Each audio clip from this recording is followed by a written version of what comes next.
Papatabas lang tayo. Paghahandaan natin si Owan.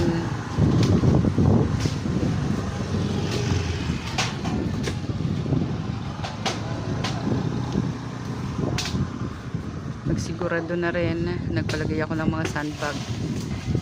Pinaputol na rin yung ibang. Kasi ang laki ng mangga na yan. Delikado. Sabali pinatanggalan ko lang siya para dumaan. Oo, sige.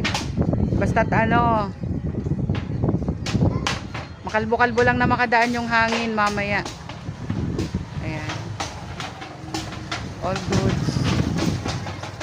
Kasi halos lahat dito guys, nakatali na yung bubong nila.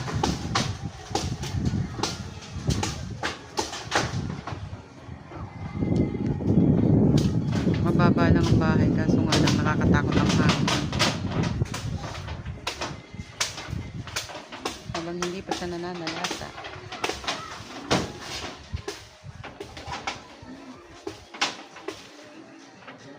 Ingatan mo yung kawad ng ano ba ha, sa internet yan.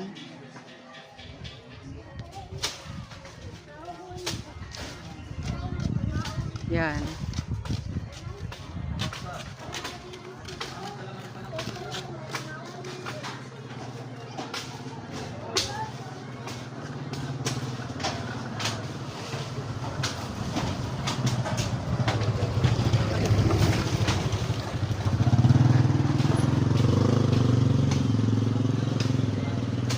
Napaka-giant mangga kasi itong sa amin, tas nasa lupay ng bahay namin.